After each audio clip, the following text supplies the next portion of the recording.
সরবে না, ওটা বাদ। ওকে, তাহলে দেখো এখানে বলছে নিচের কোন মাধ্যমে শব্দ দ্রুত যায়, মানে শব্দের বেগ বেশি, যার ঘনত্ব বেশি তার শব্দের বেগ বেশি। হ্যাঁ, তাহলে পানির থেকে লোহার ঘনত্ব বেশি, তার মানে লোহা হইতে পারে। এখানে কি লেখা আছে আমি দেখতে পাচ্ছি না, এটা কি লেখা আছে? পারদ আর হাইড্রোজেন। তাহলে উত্তর হবে তোমার পারদের থেকে লোহাতে খুব দ্রুত আলো যায়। হ্যাঁ, মানে শব্দ যায়, কারণ শব্দের বেগের কিন্তু তোমার হচ্ছে একটা চার্ট ছিল, তাই না, যে শব্দের বেগ বায়ুতে কত, পারদে কত, লোহাতে কত, তাই না? তাহলে ওটা ওর পড়লেই ক্লিয়ার। হ্যাঁ, দেখো তা বলছে যে বাতাসের প্রবাহ দিয়ে তৈরি বাদ্যযন্ত্র কোনটি? হারমোনিয়াম, মানে বাতাসের প্রবাহ দিয়ে হারমোনিয়াম বাজে, তাই না? আর সেতারা, বেহালা, তবলা, এটা হচ্ছে বাতাসের প্রবাহ না, বাতাসকে আবদ্ধ করে সেতার আর বেহালা। এগুলো তো ওই যে তারকে তারকে আঙ্গুল দিয়ে বা যন্ত্রপাতি দিয়ে সরাইয়া করি, তাই না?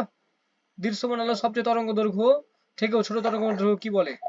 সবচেয়ে ছোট বলা হয় বেগুনি, বেগুনির থেকেও ছোট হচ্ছে আল্ট্রাভায়োলেট। ঠিক আছে, তাহলে আমরা দেখো যে লাল, সবচেয়ে বড় লাল, তারপরে কমলা, তারপরে হলুদ, তারপরে সবুজ, আসমানি, নীল, বেগুনি, বেগুনির নিচে অতি বেগুনি, অতি বেগুনির নিচে হচ্ছে আল্ট্রাভায়োলেট।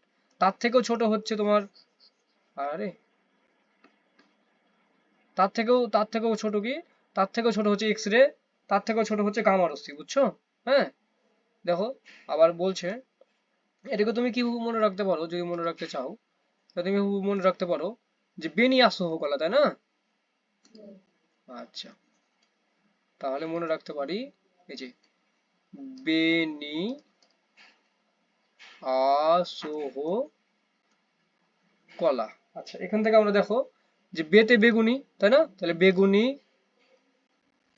বেগুনি, হ্যাঁ, নীল, হ্যাঁ, আসমানি, আতে আসমানি, আচ্ছা, শতে সবুজ, হতে হলুদ, আর কতে কমলা, আর লাতে লাল। হ্যাঁ, তাহলে সবচেয়ে বেশি তরঙ্গ দৈর্ঘ্য হচ্ছে লালের, লালের পরে আসে কমলা, লালের পরে কমলা, কমলার পরে হলুদ, হলুদের পরে সবুজ, সবুজের পরে আসমানি, আসমানের পরে নীল, নীলের পরে বেগুনি। তো এটাকে আমরা তখন এভাবে লিখতেছি যে তরঙ্গ দৈর্ঘ্যের হিসাবে, এই যে তরঙ্গ দৈর্ঘ্যের হিসাবে, তাই না? দেখো তরঙ্গ দৈর্ঘ্যের হিসাবে কার তরঙ্গ কত বেশি। হ্যাঁ, বেশি থেকে কম, মানে মানের ঊর্ধ্বক্রম থেকে সাজানো, বেশি থেকে কম, এটাকে বলে মানের ঊর্ধ্বক্রমে সাজানো। তাহলে বেশি থেকে কম অধক্রম হয়। আচ্ছা, এরকম তাহলে কি আমরা বলি? লাল সবচেয়ে বড়, তারপর তার লালের থেকে ছোট কে? কমলা, কমলার থেকে ছোট কে? হলুদ। ঠিক আছে, তরঙ্গ দৈর্ঘ্য, তো এই যে তরঙ্গ দৈর্ঘ্য ছোট, হলুদের থেকে ছোট হচ্ছে সবুজ, সবুজের থেকে ছোট হচ্ছে আসমানি, হ্যাঁ, আসমানির থেকেও ছোট হচ্ছে নীল, আর তার থেকে ছোট হচ্ছে বেগুনি। তো বেগুনের ইংরেজিটা হচ্ছে ভায়োলেট বলে, ঠিক আছে, ভায়োলেট। তাহলে ভায়োলেটের থেকে ছোট কি? Ultraviolet. কথা বোঝা গেছে? আলট্রা ভায়োলেট মানে মানে বেগুনির থেকেও বেগুনি, তখন এটাকে বাংলাতে বলি অতি বেগুনি। কথা বোঝা গেছে? তার থেকেও ছোট হচ্ছে এক্স রে, তার থেকেও ছোট হচ্ছে গামা, গামা রে। কথা বোঝা গেছে? এ হচ্ছে ব্যাপার। হ্যাঁ, আচ্ছা, নেক্সটে আমরা দেখতে পাচ্ছি যে দেখো যে নিচের কোন তরঙ্গের শুধু প্রতিক্রিয়া অনুভব করা যায়, কোন তরঙ্গের শুধু প্রতিক্রিয়া অনুভব করা যায়? হ্যাঁ, তাহলে আমরা মনে রাখবো এটা হচ্ছে ওয়েভ ফাংশন। দেখো হৃৎপিণ্ডের সংকোচন প্রসারণ কোন ধরনের কি শক্তি নাকি লিখছে গতি, মানে এটা একই কাজ বারবার ঘটছে, তাহলে এটা পর্যাবৃত্ত গতি, মানে পর্যায়ক্রমে ঘটতে আছে, তাই না? আচ্ছা, আবার দেখো শব্দের তীব্রতার একক কি? শব্দের তীব্রতার একক হচ্ছে ওয়াট পার মিটার স্কোয়ার। হ্যাঁ, কারণ শব্দের তীব্রতার একক হচ্ছে ওয়াট পার মিটার স্কোয়ার। আবার আমরা দেখছি, দেখো লেখা আছে নিচের কোনটি তরঙ্গ দৈর্ঘ্য বেশি? তরঙ্গ দৈর্ঘ্য বেশি কার? লালের, আমরা তো শিখলাম, তাই না? লাল। হ্যাঁ, আচ্ছা, আর শব্দের তীব্রতার একক আমরা শিখলাম যে watt per metre square, watt per metre square. হ্যাঁ,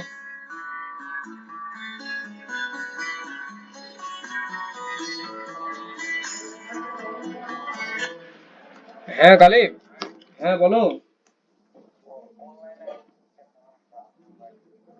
আচ্ছা, অনলাইনে আমি একজনকে পড়াচ্ছি, পড়ানোর পরে পড়াই দিচ্ছি। আচ্ছা, আমি দেখছি। হ্যাঁ, ওকে, ওয়েলকাম। আচ্ছা, তারপরে আমরা দেখি যে কি বলছে, যে দেখো এখান থেকে আমরা বের করতে পারি যে আমরা দেখছি শব্দের তীব্রতা হচ্ছে শব্দের ক্ষমতা ভাগ ক্ষেত্রফল। হ্যাঁ, তাহলে শব্দের ক্ষমতা ভাগ ক্ষেত্রফল। আচ্ছা, এটা যদি আমরা শিখি, দেখো শব্দের তীব্রতা, শব্দের তীব্রতা, শব্দের তীব্রতা, তীব্রতা ইজ ইকুয়াল টু ক্ষমতা, মানে ক্ষমতা ভাগ ক্ষেত্রফল। হ্যাঁ, ঠিক আছে। আচ্ছা, ক্ষমতার একক কি? ওয়াট, তাই না? আর ক্ষেত্রফলের একক হচ্ছে মিটার স্কোয়ার। তাহলে আমরা এটাকে আরেকবার বলতে পারি ওয়াট পার মিটার স্কোয়ার। এটা একটা একক। হ্যাঁ, আবার এটাকে আমরা ভাঙতে পারি। দেখো ওয়াট মানে কি? ওয়াট মানে ক্ষমতা, মানে হচ্ছে কাজ ভাগ সময়, তাই না? কাজ ভাগ সময়। তাহলে কাজের একক কি? জুল। সময়ের একক কি? সেকেন্ড। তার নিচে আছে আবার ওয়াট, তার আগে তার নিচে কি আছে? তার নিচে আছে তোমার মিটার স্কোয়ার। তাহলে মিটার স্কোয়ারটা উপরে চলে যাবে, আমরা জানি। তাহলে এটা কি হবে? Joule metre square per second. কথা বোঝা গেছে? এটাও আমরা বলতে পারি। তাহলে এই দুইটা আমরা বলতে পারি, ঠিক আছে। তাহলে এটা শব্দের তীব্রতার একক হচ্ছে এই দুইটা। একটা হচ্ছে ওয়াট পার মিটার স্কোয়ার, আর একটা হচ্ছে joule metre square per second. এখন আমরা দেখি তো কি আছে। আচ্ছা, তাহলে এখানে কি joule metre square per second আছে না? Joule metre square per second. আচ্ছা, joule per metre square. Okay, আমি দেখছি, দাঁড়াও। Joule metre square per second হয়। এখানে কি ভুল করছে নাকি? ওকে, আচ্ছা। আচ্ছা, joule metre square per second আমরা বলতে পারি। হ্যাঁ, ভুল হবে না, ঠিক আছে। আচ্ছা, তো বলছে কোন মাধ্যমে শব্দের বেগ, কোন মাধ্যমে শব্দের বেগ সর্বোচ্চ, মানে শব্দের বেগ সর্বোচ্চ হয় কোন মাধ্যমে? কঠিন মাধ্যমে। হ্যাঁ, মাধ্যম মানে এটা কি কঠিন? তো আমাদের আমাদের পদার্থের চারটা অবস্থা হইতে পারে। হ্যাঁ, আমাদের পদার্থের চারটা অবস্থা হইতে পারে, ঠিক আছে। আচ্ছা, দেখাই। আর যদি বলি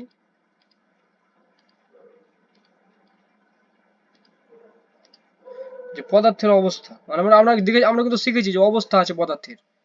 কি আছে? কি কি আছে দেখো, এই যে কঠিন, তরল আর বায়বীয়, তাই না? আচ্ছা, সেটা ছাড়াও আরেকটা হইতে পারে, আরেকটা চতুর্থ অবস্থা বিজ্ঞানী আবিষ্কার করেছে। তাহলে প্রথম অবস্থা, দ্বিতীয় অবস্থা, তৃতীয় অবস্থা, আরেকটা অবস্থা বিজ্ঞানী আবিষ্কার করেছেন, সেটা হচ্ছে প্লাজমা অবস্থা, ঠিক আছে। সেটা আবিষ্কার করেছেন প্লাজমা অবস্থা। তাহলে ওই হিসেবে পদার্থের চারটা অবস্থা হইতে পারে, ঠিক আছে। এটা হচ্ছে ব্যাপার, চারটি। তার মধ্যে প্লাজমাতে সবচেয়ে কম। হ্যাঁ, তারপরে হচ্ছে প্লাজমার থেকে বায়বীয়তে শব্দের বেগ বেশি, তার থেকে বেশি হচ্ছে তরলে। তাহলে প্লাজমাতে সবচেয়ে কম, তাহলে কম, কম, কম, আমরা এইভাবে এটাকে বলতে পারি শব্দের বেগের ক্ষেত্রে। হ্যাঁ, শব্দের বেগের ক্ষেত্রে।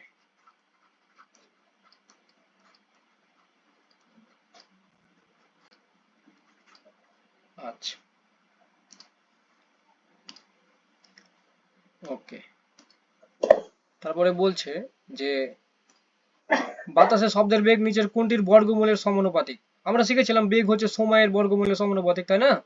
সময়ের বর্গমূলের, সরি সময় না, এটা তাপমাত্রা। টি ইজ ইকুয়াল টু তাপমাত্রা, টেম্পারেচার। হ্যাঁ, এখানে টেম্পারেচার আমরা শিখেছিলাম না, টেম্পারেচার। তাহলে বেগ হচ্ছে টেম্পারেচারের কি তাপমাত্রার ও বর্গমূলের সমানুপাতিক। আর কি তোমার হচ্ছে এই ঘনত্বের বর্গমূলের ব্যস্তানুপাতিক। এটা কিন্তু ঘনত্ব, রো মানে ঘনত্ব, সেটা তো জানো, তাই না? এই যে রোটাকে আমরা এইভাবে লিখি, রো। রো মানে ঘনত্ব। ঘনত্ব মানে কি? একক আয়তনে কত ভর, মানে পদার্থ আছে, এটা হচ্ছে rho. Rho is equal to m ভাগ ভি। তখন আমরা এটাকে বলি কেজি পার মিটার কিউব, এটার একক, ঠিক আছে। হ্যাঁ, তাহলে আমরা বলতে পারি যে বেগ, মানে শব্দের বেগ হচ্ছে ঘনত্বের বর্গমূলের ব্যস্তানুপাতিক, আর শব্দের বেগ হচ্ছে তাপমাত্রার বর্গমূলের সমানুপাতিক, ঠিক আছে। তাহলে এটা ব্যস্তানুপাতিক সম্পর্ক, আর এটা হচ্ছে সমানুপাতিক সম্পর্ক। হ্যাঁ, কিসের সমানুপাতিক? বর্গমূলের সমানুপাতিক। এটা হচ্ছে কারণ, এটা হচ্ছে কারণ, আর এটা হচ্ছে ফলাফল। মানে কি? মানে তাপমাত্রা বাড়লে তোমার হচ্ছে যে এই বেগ কি, বেগও বাড়বে, ঠিক আছে। তাপমাত্রা কমলে বেগও কমে যাবে। কথা বোঝা গেছে? আর এখানে ঘনত্ব যত কমবে বেগ তত বাড়বে। হ্যাঁ, আচ্ছা। সেকেন্ডলি আমরা দেখতে পাচ্ছি এখানে একটা কোয়েশ্চেন করছে যে 1 মিটার লম্বা সুতায় 300 গ্রাম ভরের একটি ইটের টুকরা ঝুলিয়ে দিলে ক্ষেত্র দোলনকাল কত হবে? আচ্ছা, দোলনকাল, দোলনকাল। হ্যাঁ, ক্যালকুলেটরটা একটু নাও। দোলনকালের একটা সূত্র আছে একটা, যে T is equal to twice pi root over L by G. তাহলে এখানে কোয়েশ্চেনটা কি ছিল? এখানে যদি আমরা কোয়েশ্চেনটা দেখি, দাঁড়াও।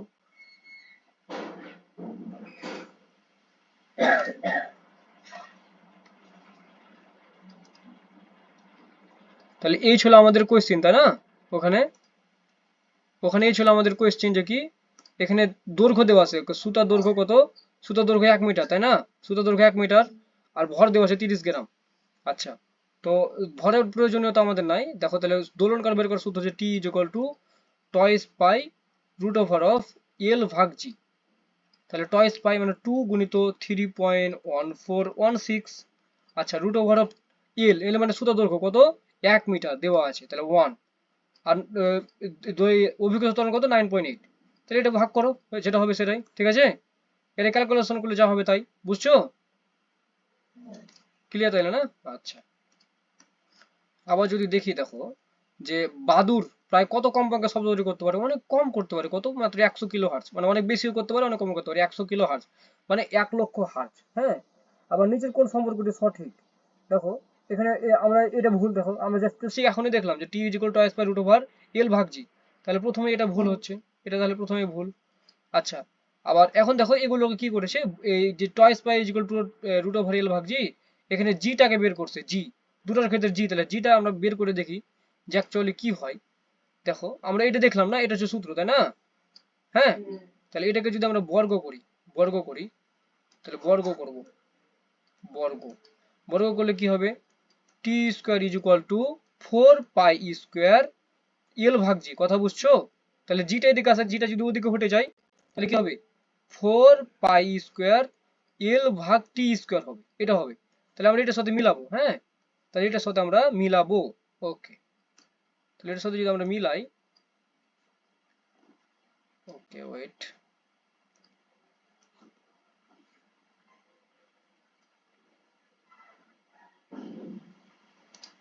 আচ্ছা টি টি এটা মনে রাখি, 4 পাই স্কোয়ার, হাই হাই রে, 4 পাই স্কোয়ার এল ভাগ টি স্কোয়ার, আমরা যদি খেয়াল করি এখানে 4 পাই স্কোয়ার এল ভাগ টি স্কোয়ার ঘ নম্বরে আছে, দেখো তার মানে ঘ নম্বরটা মিলে গেছে, বুঝছো, দেখেছো?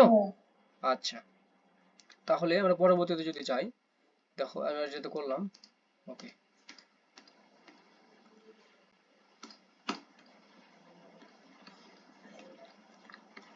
এখানে একটা সুন্দর একটা চিত্র দেওয়া আছে, চিত্র দেখে সমাধান করতে বলছে ও হয়তোবা, যে এখানে একটা অবস্থায়, এখানে একটা চিত্র দেওয়া আছে, এখানে 2 নম্বরের একটা চিত্র দেওয়া আছে, তো যে পি হতে কিউতে পৌঁছাইতে, পি হতে কিউতে পৌঁছাইতে 0.6 সেকেন্ড টাইম লাগে, আর এম হতে এনে পৌঁছাইতে 1.2 সেকেন্ড টাইম লাগে। তাহলে 1 ও 2 নং কম্পাঙ্কের অনুপাত কত, কম্পাঙ্কের অনুপাত। আচ্ছা, আচ্ছা ঠিক আছে, কম্পাঙ্কের অনুপাত, একটু এটা একটু বড় অঙ্ক দিয়ে দিয়েছে। আচ্ছা, ওকে, কম্পাঙ্ক না, আচ্ছা যে এত সময়, এত সেকেন্ড সময় লাগে, তাহলে এখানে দোলনকাল দেওয়া আছে, দেখো আমি বোঝাই, হ্যাঁ, এখানে দেওয়া আছে দোলনকাল। একটা জিনিস খেয়াল করো মালি, হ্যাঁ, যে দেখো এখানে, এখানে যে একটা অর্ধ আর একটা অর্ধ মিলে হয় একটা তোমার পর্যায়, মানে একটা হচ্ছে তরঙ্গ। তাহলে এখানে কয়টা, এখানে 1.5টা তরঙ্গ আছে, এখানে কিন্তু 2টা তরঙ্গ আছে, এটা কি বুঝছো? হ্যাঁ, তার মানে 1.5টা তরঙ্গ যাতে সময় লাগছে 0.6 সেকেন্ড, তাহলে একটা তরঙ্গ যাতে কত সময় লাগবে সেটা বের করতে হবে, বুঝছো? তাহলে এখানে যদি খেয়াল করো যে দেড় খানা তরঙ্গ যাইতে তোমার টাইম লেগেছে 0.6 সেকেন্ড, 6 সেকেন্ড। তাহলে একটা তরঙ্গ যাইতে, মানে একটা তরঙ্গ যাইতে কতক্ষণ সময় লাগবে, ভাগ হবে 0.6 ভাগ 1.5, ভাগ করো তো,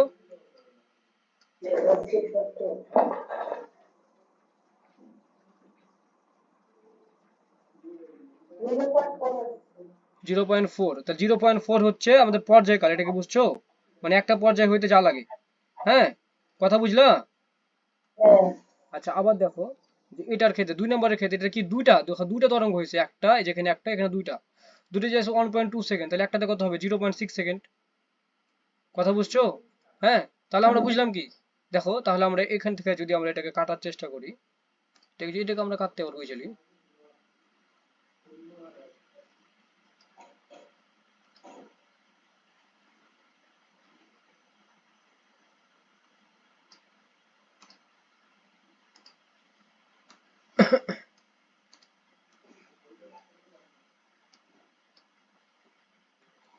দেখো আমরা এটুকু করলাম, তাই না মালিহা? হ্যাঁ, এখন একটা জিনিস খেয়াল করে, এখন এটার ক্ষেত্রে করব, এটার ক্ষেত্রে পাইছি 0.6 সেকেন্ড, তাই না, 0.6, হ্যাঁ, সেকেন্ড পাইছি। ওকে, ভালো কথা। এখন ব্যাপারটা হচ্ছে যে তাহলে টি ওয়ান মানে প্রথমটার টি ওয়ান হচ্ছে সময় লাগছে 0.4 সেকেন্ড, কথাটা বুঝো। আর টি টু লাগছে তোমার হচ্ছে যে 0.6 সেকেন্ড। হ্যাঁ, আচ্ছা, তাহলে তোমার এখানে কি বলছে যে কম্পাঙ্কের অনুপাত কত, তাই না? তাহলে আমরা জানি কম্পাঙ্ক মানে হচ্ছে টি এর উল্টা, তাহলে 1/t1 এটা হচ্ছে কম্পাঙ্ক। আমরা জানি না যে F is equal two 1/t Maliha, মনে পড়ছে? তাহলে F is equal two 1/t। আচ্ছা, তাহলে ওয়ান বাই টি এটার 1/t মানে এফ 1, আর এটা তাহলে এফ 2 হচ্ছে, আমরা যদি এভাবে লিখি তো কম্পাঙ্কের অনুপাত, কম্পাঙ্কের করবো আমরা অনুপাত, তাহলে এই দেখো এফ 1 অনুপাত এফ 2, তাই না? অনুপাত মানে ভাগ, তাহলে আমরা এটাকে বলতে পারি 1/t1 অনুপাত 1/t2। ওকে, তাহলে এটাকে আমরা উল্টে দিতে পারি, এখানে যদি কোণে গুণ করতে পারি, দেখো কোণে গুণ করে দিলাম, তাহলে টি টু অনুপাত টি1, ঠিক আছে না? তো টি2 এর মান কত? 0.6, আর টি1 এর মান কত? 0.4। হ্যাঁ, এখন এটাকে মডিফাই করে ওরা সুন্দর করে এইভাবে লিখছে, ঠিক আছে, সুন্দর করে এইভাবে লিখছে। হ্যাঁ, তাহলে এইভাবে কিভাবে হবে? আমরা যদি আগেই 0.4 কে উল্টাই দিতাম, তাহলে 0.6 কে উল্টাই দাও,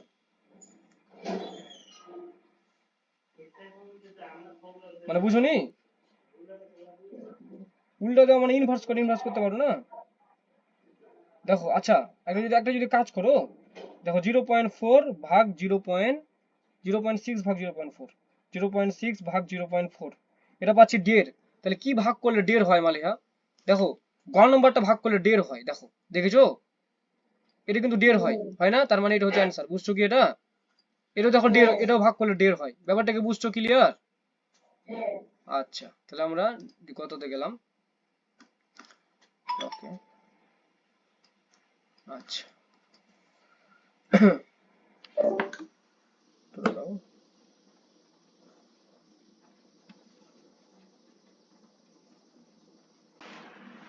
আচ্ছা, কি রে, কি মনে হচ্ছে? ওকে, নেক্সটে আমরা যাই। তাহলে নেক্সটে যদি আমরা যাই, এই কাহিনী এখানে করলো। ওকে, সুরযুক্ত শব্দের বৈশিষ্ট্য নয় কোনটি? সূর্য শব্দের বৈশিষ্ট্য কি? সূর্য শব্দের কি থাকে? সুরযুক্ত শব্দের এখানে অ্যান্সার গুলো একদম বাদ হয়ে আছে কেন বলে? বৈশিষ্ট্য নয় কোনটি? মাধ্যমের স্থিতিস্থাপকতা, এটা বৈশিষ্ট্য না হতে পারে। হ্যাঁ, যে মাধ্যমের স্থিতিস্থাপকতার সম্পর্ক নেই, দেখো আমি যেটা বললাম সেটাই। দেখো, শব্দের তীব্রতার একক কি? ওয়াট পার মিটার স্কোয়ার, আমরা তো শিখলাম, তাই না? Watt per metre square. হ্যাঁ, আচ্ছা, ওকে। নেক্সটে যদি আমরা দেখি, তাহলে দেখতে পাচ্ছি যে তরঙ্গ দৈর্ঘ্য যদি দৃশ্যমান আলোর সবচেয়ে বড় তরঙ্গ দৈর্ঘ্য থেকেও বড় হয়, তবে আমরা সেটাকে বলি, মানে যদি বড় হয় তাহলে আমরা সেটাকে বলি ইনফ্রারেড, ঠিক আছে? তাহলে দেখো মালিক, হ্যাঁ, যে আমরা দেখলাম ভায়োলেট মানে বেগুনি, তাই না? ভায়োলেট মানে বেগুনি, বেগুনির থেকেও যদি অতি বেগুনি হয়, বেগুনির থেকেও যদি অতি বেগুনি হয়, তখন সেটাকে আমরা কি বলি? মানে বেগুনির থেকেও ছোট, তাহলে আমরা ওটাকে বলি আলট্রা ভায়োলেট, তাই না? Ultraviolet. আচ্ছা, আর লাল আছে, লালটা হচ্ছে সবচেয়ে বড়, তাই না? সবচেয়ে বড় তরঙ্গ দৈর্ঘ্য আছে লালের। হ্যাঁ, সবচেয়ে বড় তরঙ্গ দৈর্ঘ্য। হ্যাঁ, আচ্ছা, তা লালের সবচেয়ে বড় তরঙ্গ দৈর্ঘ্য। আচ্ছা, এর থেকেও যদি কারো তরঙ্গ দৈর্ঘ্য বড় হয়, তাহলে আমরা সেটাকে বলি অবলোহিত। কি বলি? এর থেকেও বড়, এর থেকেও বড়, এর থেকেও বড় যদি হয়, তখন আমরা সেটাকে বলি অবলোহিত, অবলোহিত। এই অবলোহিত ইংরেজি হচ্ছে ইনফ্রারেড, ঠিক আছে? ইনফ্রারেড। হ্যাঁ, ওকে। তো দেখো এখানে অপশনটা আছে যে তোমার তরঙ্গ যদি দৃশ্যমান আলোর চেয়েও সবচেয়ে বড় তরঙ্গ দৈর্ঘ্য হয়, তাহলে আমরা সেটাকে বলি ইনফ্রারেড। হ্যাঁ, আচ্ছা, তারপরে দেখো যে নিচের কোন মাধ্যমে সবচেয়ে দ্রুত শব্দ দ্রুত চলে? কোন মাধ্যমে দ্রুত চলে? আর লোহাতে, লোহাতে হবে এখানে, তাই না? আচ্ছা, আবার একটি শব্দ তরঙ্গ বাতাসে, আচ্ছা, এত এত তরঙ্গ দৈর্ঘ্য এত হলে কম্পাঙ্ক কত? দেখো এখানে তোমার তরঙ্গ দৈর্ঘ্য দেওয়া আছে, হ্যাঁ, আবার সময় দেওয়া আছে, এটার সাথে আমার আবার বেগও, ধরো বেগ দেওয়া আছে 5 সেকেন্ড এত দূর এরকম করে, তাহলে এখান থেকে আমরা বেগ বের করতে পারি, তাই না? এখান থেকে বেগ বের করে আমরা সম্পর্কটা বসিয়ে দিলে হয়ে গেল। যদি দেখাই, ধরো এখানে কি কি দেওয়া আছে, আচ্ছা দাঁড়াও, দেখো, খেয়াল করো, দেখতে পাচ্ছ নাকি ভালো করে এখন ক্লিয়ার? আচ্ছা দেখো এখানে সময় দেওয়া আছে t, t is equal to 5 second. আচ্ছা এখানে দূরত্ব দেওয়া আছে s, s is equal to 1750 metre. অতএব ভি কত হবে? এস ভাগ টি, তাই না? তাহলে 1750 ভাগ করে তো 1750 ভাগ 5 করে তো ফার্স্ট 50 ভাগ 5, তাহলে 350 মিটার পার সেকেন্ড এখানে বেগ, হ্যাঁ শব্দের বেগটা, ঠিক আছে? আর শব্দটি তরঙ্গ দৈর্ঘ্য দেওয়া আছে, আমরা কি জানি ভালো বলো তো? V is equal two F lambda, জানি না? জানি। তাহলে এখান থেকে কি বের করতে বলছে? কম্পাঙ্ক, এটা এফ কম্পাঙ্ক না? তাহলে কম্পাঙ্ক কি হবে? ভি ভাগ ল্যামডা। Is it clear? তাহলে ভি কত? 350, আর এখানে কম্পাঙ্ক কত? 0.5, তাহলে 0.5 দিয়ে ভাগ দিলে হয় 700, তাহলে 700 হার্জ, বুঝছো? তো এটা এটা হচ্ছে 700 হার্জ, 700 হার্জ, ঠিক আছে? আচ্ছা ওকে, তাহলে এটা হচ্ছে 700 হার্জ। ওকে, নেক্সট যদি আমরা দেখি, তাহলে দেখো যে বলছে যে নিচের কোন মাধ্যমে সবচেয়ে বেগ সবচেয়ে কম? বাতাসে সবচেয়ে কম, হ্যাঁ। তারপর বাদুর 100 হার্জ কম্পনে শব্দ তৈরি করতে পারে, এটিকে কি বলে? এটিকে বলে শব্দোত্তর, মানে যেটা হচ্ছে অনেক আমরা যেটা হচ্ছে অনেক বেশি, সেটাকে বলে শব্দোত্তর। তো আমরা যে কানে শুনতে পাই, বুঝছো মালি? হ্যাঁ হ্যাঁ, এর একটা লিমিট আছে। লিমিটটা বলতে কি, যে আমরা 20 হার্জ থেকে, মানে 20 হার্জ থেকে থেকে 20,000 হার্জ যদি শব্দের কম্পাঙ্ক হয়, হ্যাঁ, 20,000 হার্জ যদি শব্দের কম্পাঙ্ক হয়, শব্দের কম্পাঙ্ক হয়, ঠিক আছে? হ্যাঁ, বুঝলা? তাহলে 20 হার্জ থেকে 20,000 হার্জ হইলে আমরা শুনতে পাই কানে, ঠিক আছে? তাহলে 20 হার্জের থেকেও যদি কোনো কম হয়, এটার থেকেও কম হয়, 20 হার্জের থেকেও কম, তাহলে 20 হার্জের থেকেও যদি কম হয়, থেকেও কম হয়, তখন আমরা সেটাকে বলি শব্দে তর। এই যে শব্দে, এই যে দেখো শব্দে তর, কথা বোঝা গেছে? আর 20,000 হার্জের থেকেও যদি বেশি হয়, এর থেকেও বেশি, কথা বুঝছো? তখন আমরা সেটাকে বলি, কি বলি? শব্দোত্তর, ঠিক আছে? এই যে শব্দোত্তর, কেমন? বুঝছো? আচ্ছা, আমি তোমার তোলা লাগবে না, এখন আমি তোমাকে পাঠিয়ে দেবো, হ্যাঁ, তখন তুমি সুন্দর করে তুলে নেবো।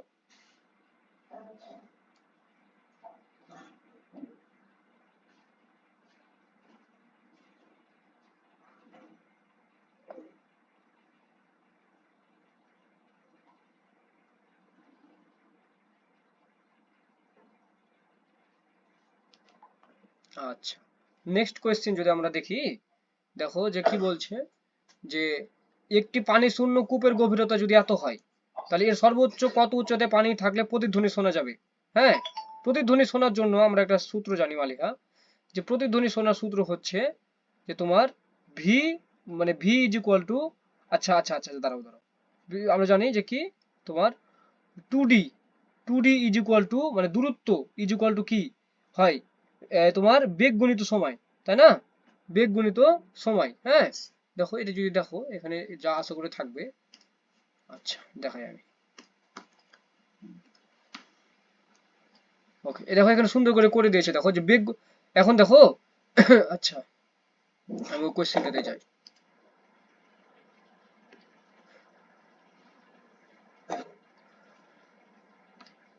আচ্ছা এটা দেখো, এই কোশ্চেনটা আমি তুললাম, হ্যাঁ। এখন এখন বুঝতে পারছো লেখাটা ক্লিয়ার? আচ্ছা দেখো মালিহা, যে একটি পানি শূন্য কূপের গভীরতা 25 মিটার দেওয়া আছে, তার মানে কি এর দূরত্ব দেওয়া আছে, ধরো এটা কূপ, এটা একটা কূপ, খেয়াল করো, এটা একটা কূপ, এর নিচে পানি আছে, হ্যাঁ। এখন পানিটা শূন্য, মানে পানিটা নাই, ঠিক আছে? তাহলে ক্লিয়ার? এখন এখানে তুমি, আমি ধরো তুমি এখানে, এখানে তুমি এখানে এখানে তুমি আছো, এখানে তুমি আছো, এই যে এখানে আছো, কোনোভাবে গেছো, মানে এটা এটা মাটির নিচে, এটা মাটির নিচে, তাহলে এটা মাটির নিচে, হ্যাঁ, এটা মাটির নিচে, তুমি এখানে আছো, এখানে দাঁড়িয়ে থেকে তুমি শব্দ করলা, শব্দ করলা, ঠিক আছে? তো শব্দটা যদি প্রতিধ্বনি হয়, মানে তোমার কানে যদি আবার ফিরে আসে, তাহলে কি হবে বলো তো? তাহলে একবার যাবে, এখানে যাবে, আবার তোমার কাছে ফিরে আসবে, দুইবার পথ অতিক্রম করবে না? বুঝছো? তবে তোমার দূরত্বটা মোট কত হবে? দূরত্ব হবে তোমার কত হবে? প্রতিধ্বনি শোনার জন্য দূরত্ব থাকে, তোমার কানে আসছে, তো দূরত্ব কত? কূপের কথা 25 মিটার হয়, তাহলে 25 যোগ 25 না 50। এই কারণে আমরা এটা সূত্রটা বলি 2D ইজ ইকুয়াল টু ভিটি।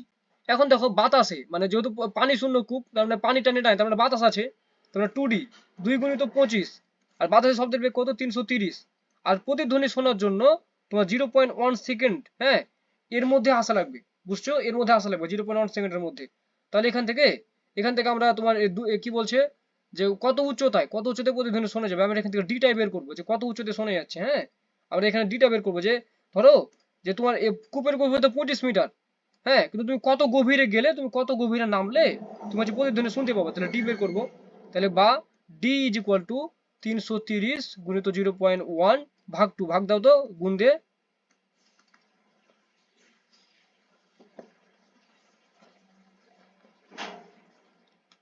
ভাগ দিয়েছো?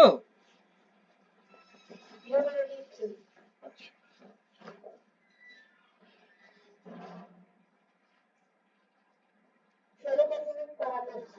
16.5 না? দেখো, তাহলে 16.5 তোমার হচ্ছে যে 16.5, তার মানে দেখো তোমার হচ্ছে যে কত উচ্চতায় শোনা যাবে। হ্যাঁ, তার মানে তুমি যদি 16.5 মিটারে শোনা যাবে, বুঝো ব্যাপারটা। 16.5 মিটার মানে এখান থেকে ধরো 16.5 মিটার, এখান থেকে তুমি শুনতে পাবা। হ্যাঁ, তো তোমাকে কত নামতে হবে আরো? তাহলে দেখো, আমাকে 25 বিয়োগ 16.5 তোমাকে নামতে হবে, তাই না? তাহলে এটা এটা কত হচ্ছে? মোটামুটি 8 হচ্ছে, 8.5 হচ্ছে। কথা বুঝলা? তাহলে এটা হচ্ছে ব্যাপার যে কত উচ্চতায় শোনা যাবে। তোমাকে আরো 8.5 মিটার নামার পরে তুমি শুনতে পাবা, এটা বোঝাতে যাচ্ছে। বুঝছো? ক্লিয়ার?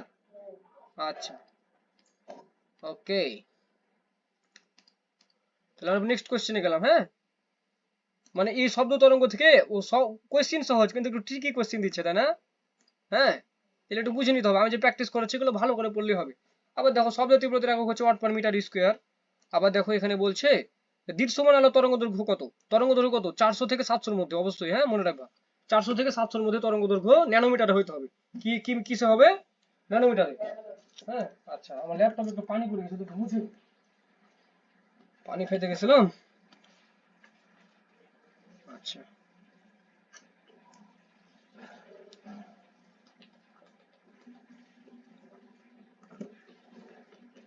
মাশাআল্লাহ। আর একটা জিনিস দেখো, যে বলছে যে পরীক্ষার মাধ্যমে আলোর তরঙ্গ দৈর্ঘ্য প্রমাণ করেছিলেন কোন বিজ্ঞানী? ইয়ং, ঠিক আছে, ইয়ং। হ্যাঁ, এটা হবে ইয়ং। আর তারপর দেখো নিচের কোনটি অনুদৈর্ঘ্য তরঙ্গ দৈর্ঘ্য? অনুদৈর্ঘ্য মানে কি?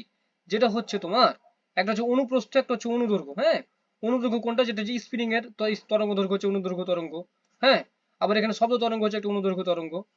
ওকে, আচ্ছা, আমরা বলেছিলাম মালিক, হ্যাঁ, এর আগেই, যে অনুদৈর্ঘ্য অনুপ্রস্থ, যদি ধরো শব্দটা মাধ্যমের সাথে কি হয়, মাধ্যমের সাথে যদি লম্বালম্বি ভাবে যায়, তাহলে সেটা কি? অনুপ্রস্থ, তাই না?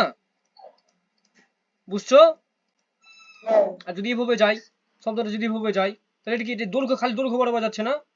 হ্যাঁ, তাহলে এটাকে অনুদৈর্ঘ্য। কথা বুঝছো কি? ক্লিয়ার? আচ্ছা, ঠিক আছে, তারপরে আবার বলে দিলাম। ওকে, আচ্ছা, এখানে বলছে যে বাদ্যযন্ত্র দ্বারা উৎপন্ন শব্দের পার্থক্য নিচের কোনটি দ্বারা বোঝা যায়? তীব্রতা দ্বারা বা তীক্ষ্ণতা দ্বারা বোঝা যায়। হ্যাঁ, তো মেইনলি আমরা তীক্ষ্ণতাটা প্রকাশ করবো, যে তীব্রতা তীক্ষ্ণতা, তীক্ষ্ণতাকে আমরা প্রধান একটা অ্যান্সার ধরবো। হ্যাঁ, আবার দেখো যে নিচের কোন সম্পর্কটি সঠিক? দেখো একটা সম্পর্ক আছে, যে সম্পর্ক ছিল, যে দেখো যে এটা এটা তো ভুল, এটা ভুল। F is equal two F এর সূত্রটা এটা না, তাহলে এটা তো আগে কাটা। এফ এর সূত্রটা এম এ বা এম জি, তাহলে এটা আগে কাটা, তাহলে এটা আগে বাদ। হ্যাঁ, দ্বিতীয় তোমার হচ্ছে যে ভি ইজ ইকুয়াল টু, এটাও নাই, কখনো কোনো জায়গাতে নাই। এখন এটা হইতে পারে, কেন হইতে পারে? এই যে ভি সমানুপাতিক টি ছিল, যদি আমরা এটাকে বর্গ করে দিই, তাহলে ভি স্কোয়ার সমানুপাতিক টি হবে, তাই না? এই যে দেখো, বুঝছো? এ হচ্ছে ব্যাপার। হ্যাঁ, আচ্ছা, তবে দেখো এই শব্দের তীব্রতার একক কি? Watt per metre square. কতবার আসছে দেখেছো? কতবার বোর্ডে পড়েছে দেখো, দেখছো? হুম, হ্যাঁ, আবার আরেকটা বলতে পারি আমরা, যে joule per metre square per second, বা joule metre square per second, দুটোই হবে। হ্যাঁ, তবে এটা এটা দিতে পারো, তবে যেটা দিলে অসুবিধা নাই, ঠিক আছে? তবে ওই এগুলা এগুলা ঝামেলা আছে না, আছে কি? Watt per metre square. কথা ক্লিয়ার? আচ্ছা, দেখো এখানে বলছে যে নিচের কোন মাধ্যমে সবচেয়ে বেগ সবচেয়ে বেশি? কতবার একই কোশ্চেন, কঠিন মাধ্যমে, তাই না? আচ্ছা, সেকেন্ড কোয়েশ্চেন বলছে দেখো নিচের কোন কোন কোন কণাগুলো একই দশা সম্পন্ন, মানে একই দশাতে আছে। বি দশা দেখে, বি হচ্ছে উপরে আছে, সি নিচে আছে, তার মানে এটা বাদ। বুঝছো? দশা মানে অবস্থা, তার মানে এটা একটা বাদ। দশা মানে অবস্থা আমরা জানি না মালি, হ্যাঁ, তার মানে এটা প্রথমে বাদ। তারপরে কি দেখতেছি দেখো, সি, সি একই জায়গা দশাতে আছে, ইও এক জায়গাতে আছে, জিও একই জায়গাতে আছে, দেখেছো? খেয়াল করেছো? সবই কিন্তু মাঝখানে আছে। ব্যাপারটা বুঝছো না বুঝো না তুমি আমার কথা? হ্যাঁ, তার মানে একই দশা, তার মানে উত্তর হচ্ছে খ, তাই না? ঠিক আছে, ওকে। ওখানে উত্তর ভুল আছে, যা বুঝছি। আচ্ছা, সি ই জি ঠিকই তো আছে, ওকে।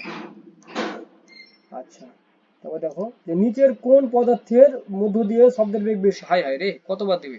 তাহলে পারদ, এখানে এখানে হচ্ছে পারদ না বরফ নাকি কি দিছে এগুলো তো? আচ্ছা, বরফের মধ্যে হতে মানে শব্দের বেগটা মুখস্থ করা লাগবে আর কি, হ্যাঁ। নিচের কোন তরঙ্গ দৈর্ঘ্যের আলো আমরা দেখতে পাই? কি দেখতে পাই? কোন তরঙ্গ দৈর্ঘ্যের আলো দেখতে পাই? সবগুলো দেখতে পাই, ঠিক আছে। 652 দেখতে পাই, 400 থেকে দেখতে পাই, 400 থেকে 700 মধ্যে। তাহলে এখানে সবগুলো আচ্ছা, এখানে ন্যানোমিটারে হবে। এখানে মিটার আছে, সেন্টিমিটার আছে, এটা ন্যানোমিটার কোনটা এটা খেয়াল করা লাগবে, বুঝছো? এখানে কিন্তু ন্যানোমিটার আছে, তার মানে এটা হচ্ছে উত্তর, এটাকে বুঝছো? এটা কিন্তু ট্রিক খাটাইছে, হ্যাঁ। এটা আছে মিটার, মিটার তো হবে না, সেন্টিমিটার তো হবে না, এগুলো হবে না, হবে ন্যানোমিটারে, বুঝছো? এই হচ্ছে কাহিনী। আচ্ছা, এখানে একটা কোশ্চেন করছে, শব্দের তীব্রতা যদি 16 গুণ বাড়াতে চাই তাহলে বিস্তার কত গুণ বাড়াতে হবে? বিস্তার মানে ক্ষেত্রফল, ক্ষেত্রফল আছে নিচে, তাই না? ক্ষেত্রফল আছে নিচে, দেখো। এই যে আমরা জানি শব্দের তীব্রতা, তীব্রতা, তীব্রতা ইজ ইকুয়াল টু ক্ষমতা ভাই ক্ষেত্রফল, ক্ষেত্রফল মানে বিস্তার, হ্যাঁ, মানে বিস্তার। তাহলে বিস্তার মানে হচ্ছে তোমার বিস্তারের কি হয়, ক্ষেত্রফলের বিস্তারের উপর স্কোয়ার হয়। আচ্ছা, তাহলে তীব্রতা যদি 16 গুণ বাড়াতে চাই তাহলে এটা কত গুণ বাড়াতে হবে? 4 গুণ। 4 কে স্কোয়ার করলে 16 হবে, তাহলে এদিকে এসে 16 হয়ে যাবে, ব্যাপারটা বুঝছো? তো 4 গুণ বাড়াতে হবে, 4 গুণ, ঠিক আছে। আচ্ছা, নেক্সট কোশ্চেন দেখি, যে শব্দের বেগ যদি এত হয়, তরঙ্গ দৈর্ঘ্য এত সেন্টিমিটার হলে পর্যায়কাল কত? আচ্ছা, এখানে তরঙ্গ দৈর্ঘ্য সেন্টিমিটার আছে, এটা তো হেবি সহজ। দেখো, এখান থেকে আমরা এফ বের করতে পারবো, পারবো না? দেখো, এই দেখো, এখানে দেখো, এখন তুমি বুঝবা। এখানে দেখো ভি দেওয়া আছে, তাহলে V is equal to 340 metre per second, okay. তারপর তোমার এখানে তরঙ্গ দৈর্ঘ্য দেওয়া আছে 250 সেন্টিমিটার, এটাকে মিটার করলে কত হবে? 0.25 মিটার, ওকে। তাহলে মিটার, তাহলে আমরা জানি যে F is equal two V ভাগ ল্যামডা, তাই না? তাহলে ভি কত? 340, ল্যামডা কত? 0.25, তাহলে এটা ভাগ করলে কত হবে দেখো তো? 680, 1200, 680, 1200, 1360, 1360, তাহলে এটা হচ্ছে কম্পাঙ্ক। এখন আমরা জানি কম্পাঙ্কের উল্টাই হচ্ছে তোমার পর্যায়কাল, বলে জানো তো নাকি? তাহলে উল্টে দিলে হয়ে গেল, তাহলে এটাকে ইনভার্স করে দেবা। ইনভার্স, ইউ ইনভার্স নামে একটা চিহ্ন আছে দেখো ক্যালকুলেটারে, তাহলে এটা হবে উত্তর, বুঝছো? আচ্ছা, এটা হিজিবিজি, এটা হিজিবিজি দেখবো না, এটা বাদ, এটা পরীক্ষাতে আসবে।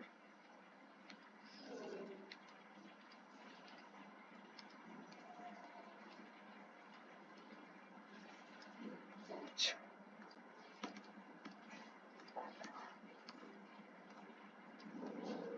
সবে দেবতা দেখো, এটার কাহিনী, এটার কাহিনী, এটা সেম, সেম, এটা সেম। আমি দেখছি এখন যে কোনটা দরকার হবে, হ্যাঁ। মানে একই টপিকে বারবার তো পড়ে এলাম নাই।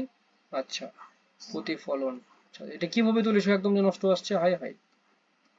এটা তো, এটা তো বুঝতে পারবা, ওকে, ওকে, ওকে। নিজের চিত্র অনুসারে তরঙ্গটির কম্পাঙ্ক কত? কম্পাঙ্ক কত হার্জ?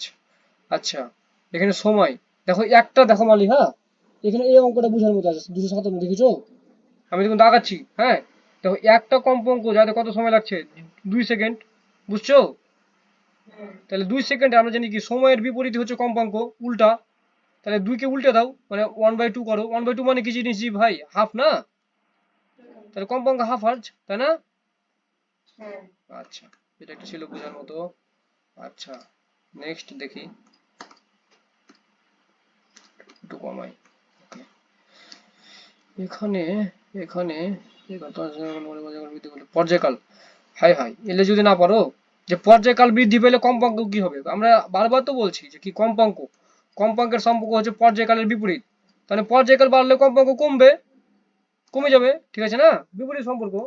আচ্ছা, ওকে, দেখি, এই যেখানে দেওয়া আছে দেখো, এই যেখানে দেওয়া আছে যে বাতাসের শব্দের বেগ 330, হাইড্রোজেনের 1284, পারদে 1450, রূপাতে 3600, পানিতে 1493, লোহাতে 5130, আর হীরাতে 12,000। তার মানে এখানে মোটামুটি লোহাটা 5,000, হীরাতে 12,000, পানিতে 1400, রূপাতে 1300, এগুলো মুখস্থ হতে হবে, একদম ঠাটা মুখস্থ, ঠিক আছে? একদম ঠাটা মুখস্থ, বারবার পরীক্ষায় আসে। আচ্ছা, আসসালামু আলাইকুম। আচ্ছা, নেক্সটে যাই। ওকে, শব্দানুভূতির স্থায়িত্বকাল মনে রাখবো এটা 0.1 সেকেন্ড। হ্যাঁ, 0.1 সেকেন্ড, অর্থাৎ কি এই সময়ে মস্তিষ্কে স্থায়ী হয়। হ্যাঁ, একে শব্দানুভূতির স্থায়িত্বকাল বলে, মানে এই সময় পর্যন্ত শব্দটা থাকে। শূন্য মাধ্যমে শব্দের বেগ কত? 330 আমরা পড়লাম। তাহলে এখানে কোনো, আচ্ছা, শূন্য মাধ্যমে শব্দের কোনো বেগ নাই, শূন্য মাধ্যম বলেছে, বাতাস না। ঠিক আছে, শূন্যতে শব্দের কোনো বেগ হয় না, হ্যাঁ, শব্দ যেতে পারে না। আচ্ছা, আচ্ছা, ওকে, এখানে একটা কোয়েশ্চেন আছে 274 দেখতে পাচ্ছি, তার আগে যদি দেখি। আচ্ছা, আচ্ছা, হুম, দরকার নাই। ওকে, এটা দেখি।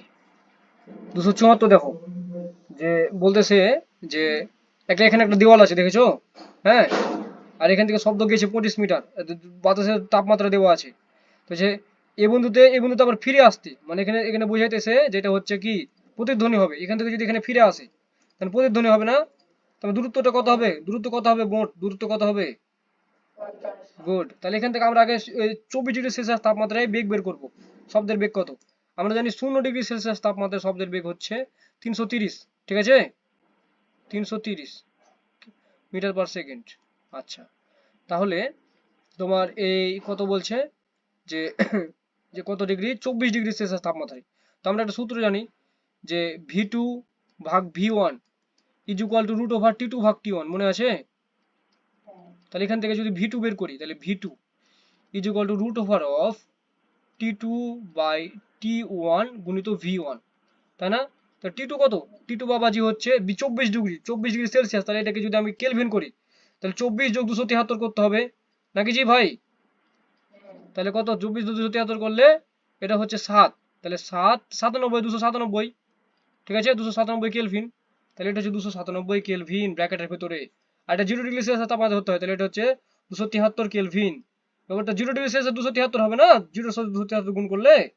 আর 330, তাহলে এটা পাবো আমরা তোমার 344, ঠিক আছে, 0.2 মিটার পার সেকেন্ড। ওকে, তাহলে এটা পেলাম বেগ। তাহলে এখান থেকে সময় বের করার কোনো ব্যাপার? আমরা জানি 2D ইজ ইকুয়াল টু ভিটি। এখান থেকে সময় বের করবো, টি মানে হচ্ছে 2D/v। কথা ক্লিয়ার? তাহলে এই অঙ্কটা আমরা করলাম, এখানে এই অঙ্কটাই করলাম। হ্যাঁ, আচ্ছা, নেক্সট কোয়েশ্চেন দেখি কি বলছে। হ্যাঁ হ্যাঁ, সেম কোয়েশ্চেন, দরকার নেই।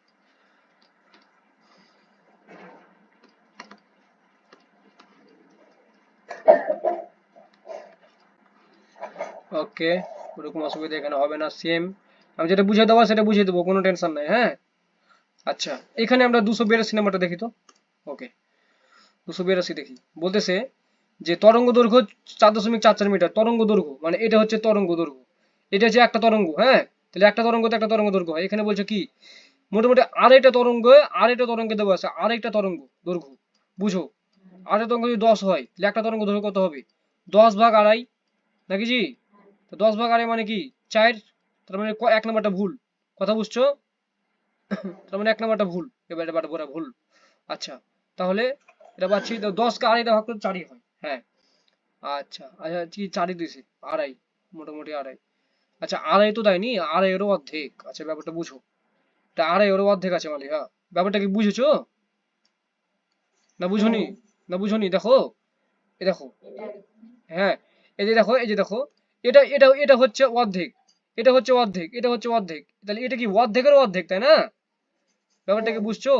আচ্ছা, তাহলে তরঙ্গ দৈর্ঘ্য 1 2 3 4 5, তাহলে 5টা আছে। হ্যাঁ, মানে ব্যাপারটা কি, একটা তরঙ্গ দৈর্ঘ্য, দুটো তরঙ্গ দৈর্ঘ্য, আর অর্ধেকের অর্ধেক, মানে এটাকে মোট কি বলতে পারি? মোট বলতে পারি 2.25 বলতে পারি না? আচ্ছা, মানে সোয়া দুই। হ্যাঁ, সোয়া দুই তরঙ্গ দৈর্ঘ্য দেওয়া আছে 10। তাহলে ল্যামডা কত হবে? 10/সোয়া দুই, ভাগ করো তো 10/সোয়া দুই।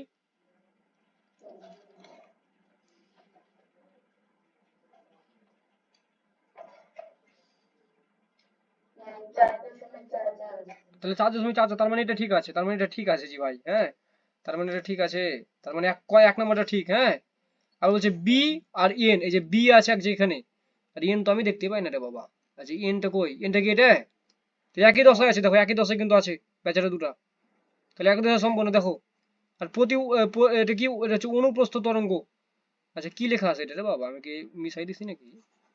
প্রকৃতি, প্রকৃতি অনুপ্রস্থ, অবশ্যই অনুপ্রস্থ। তাহলে 1 2 3 4, বুঝছো? অনুপ্রস্থ না এটা, তাহলে দেখো উত্তর 1 2 3 4 আছে না? আচ্ছা এটা আমি দেখতে পাচ্ছি না কিন্তু উত্তর। ওকে, তাহলে এটা ইম্পর্টেন্ট ছিল। আচ্ছা, এখানে মেলা মেলা চিত্র দেখতে পেয়েছি, তো কাহিনী কি বলছে। প্রথম চিত্র, আচ্ছা এটা বলে দেবো না, এটা পারবে। আচ্ছা, এগুলো করবা, না পারলে আমি আছি, হ্যাঁ। যা করালাম ওগুলোই কিন্তু এখানে বারবার বলছে মালিক আব্বা, যা করালাম ওগুলাই। এই যে এখানে যেরকম দেখো, যে এখান থেকে মানে অর্ধেক, মানে অর্ধেকের অর্ধেক, আর এখানে অর্ধেকের অর্ধেক মানে হাফ, নাকি? এটা তাহলে মানে এটাতে তাহলে হলো হাফ, আর এটা হচ্ছে তাহলে হাফ, আর এখান থেকে এখান এখান থেকে এখান পর্যন্ত হচ্ছে একটা তরঙ্গ দৈর্ঘ্য, দেড়টা তরঙ্গ দৈর্ঘ্য, দুটো তরঙ্গ দৈর্ঘ্য, দুটো তরঙ্গ দৈর্ঘ্য। তাহলে দুটা তরঙ্গ দৈর্ঘ্যের কম্পাঙ্ক হচ্ছে 100 হার্জ দেওয়া আছে, ঠিক আছে? তাহলে একটা তরঙ্গ দৈর্ঘ্য কত হবে? 50 হার্জ, কথাটা বুঝো। তাহলে 50-এর বিপরীত হচ্ছে তোমার পর্যায়কাল চাইছে, তাহলে টি ইজ ইকুয়াল টু তোমার হচ্ছে যে কয়টা কম্পাঙ্ক পেয়ে গেছি, এফ, এফ, তাহলে 1/f, বুঝো। তার মানে কি 1/50, তার মানে কি, তার মানে হচ্ছে 0.002 আসবে, এরকম কিছু আসবে, এই যে এখান দিয়ে দিছে, হ্যাঁ। 0.001 তরঙ্গটির পর্যায়কাল। আচ্ছা, আচ্ছা পর্যায়কাল, হাই হাই রে, খামাখা ঝামেলা করতে গেছি। এখানে তো কম্পাঙ্ক দেওয়াই আছে 100 হার্জ, খামাখা এগুলো দেখতে গেছি, তো কম্পাঙ্ক দেওয়াই আছে, বুঝছো? তাহলে কম্পাঙ্ককে উল্টে দিলে হয়ে গেল, ব্যাপারটা বুঝলা? এগুলা দরকার ছিল না, তাহলে আছে তারপরে আমরা এখান থেকে যদি এটা হইতো তাহলে আমরা এই কাহিনীটা করতে পারতাম, যাই হোক। আচ্ছা, সেম কাহিনী, সেম কাহিনী, কম্পাঙ্ক বের করে দেখেছো, সেম। আচ্ছা, আচ্ছা, সব অনুপ্রস্থ তরঙ্গ বেশি দিচ্ছে, সেম কাহিনী, সেম। আচ্ছা, এখানে একটা অন্য ধরনের অঙ্ক দেখতে পাচ্ছি, এটা এই চিত্রটা আলাদা না? আচ্ছা, ওই হিসাবে, ওকে। এখানে বলতেছে যে এটা হচ্ছে একটা কাহিনী করেছে, কাহিনী করার পরে বলছে এটা, এটা হচ্ছে বাতাস, বাতাস, এটা হচ্ছে বাতাস, হ্যাঁ। আর এটার বেগ দেওয়া আছে 340, ঠিক আছে, মিটার পার সেকেন্ড, মানে শব্দের বেগটা দেওয়া আছে। বলছে এস উৎস হতে কম্পাঙ্ক কত হার্জ, কম্পাঙ্ক কত হবে।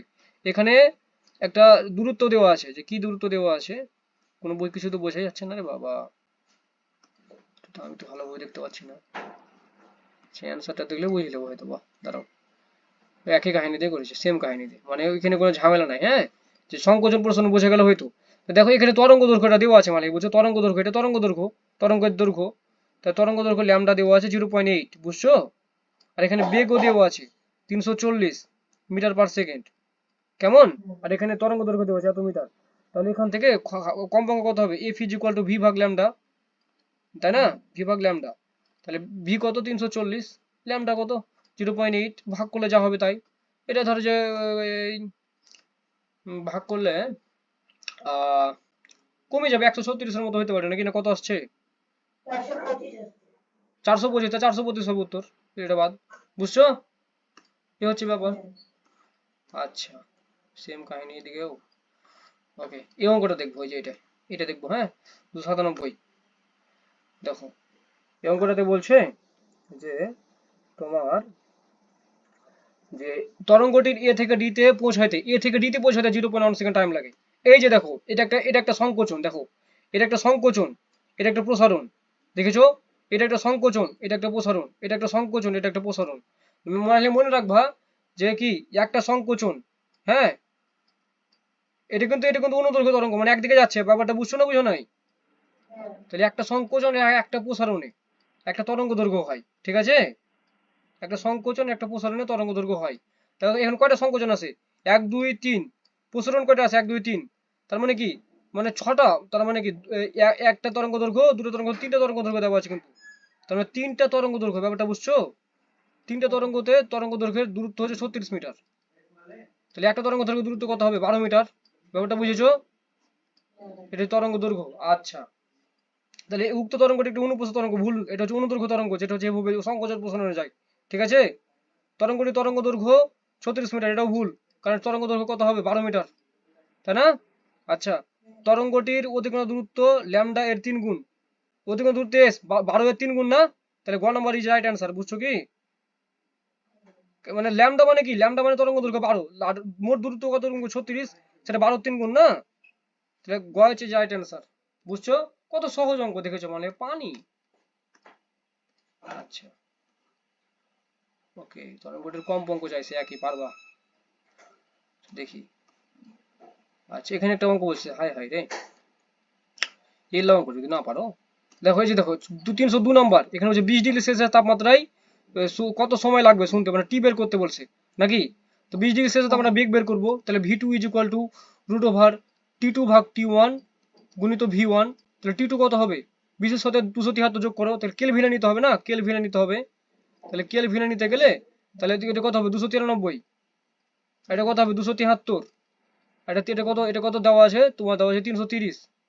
তাহলে এটা ভি টু কত পাবো 341.887 মিটার পার সেকেন্ড। ওকে, তাহলে বেগ পেয়ে গেছি। এখন বলছে কত সময় লাগবে, তাহলে 2d ইজ ইকুয়াল টু ভিটি। আবার দেখো সেম অঙ্ক, টি ইজ ইকুয়াল টু 2d ভাগ ভি। তাহলে দূরত্ব দেওয়া ছিল, দূরত্ব কত 18 দেওয়া ছিল, তাহলে কত 36, 2d হচ্ছে 36 আর ভি হচ্ছে 341, ভাগ করলে যা হবে তাই। কথা বুঝছো? এই হচ্ছে ব্যাপার এই অঙ্কতে, পানি। আচ্ছা ওকে, তাহলে তোমার এ ই কি বলে, যদি আমরা প্রথম থেকে দেখি, তোমার কিন্তু তরঙ্গর হচ্ছে যে তোমার শেষ হলো, হ্যাঁ ঠিক আছে। তোমাকে আমি এটা পাঠিয়ে দিচ্ছি এখনই, হ্যাঁ। তরঙ্গের তোমার এমসিকিউ শেষ হলো, সিএনসি গুলো তুমি প্র্যাকটিস করবা, এমসিকিউ গুলো যা পড়ালাম সবগুলো এখন দেখবা, হ্যাঁ। আমি যা যা পড়ালাম আর যা যা তোমার আছে, আর সিএনসি গুলো দেখবো, অসুবিধা হলে আমাকে কালকে জানাবা, হ্যাঁ। তাহলে আজকের মতো এই ফিজিক্সে রাখলাম, ঠিক আছে। যদি বাংলা টাংলা পড়তে চাও তাহলে আমাকে জানাও, হ্যাঁ। আচ্ছা, তাহলে কিন্তু 2 নম্বর প্রশ্নে কোথাও ডি দেওয়া নাই।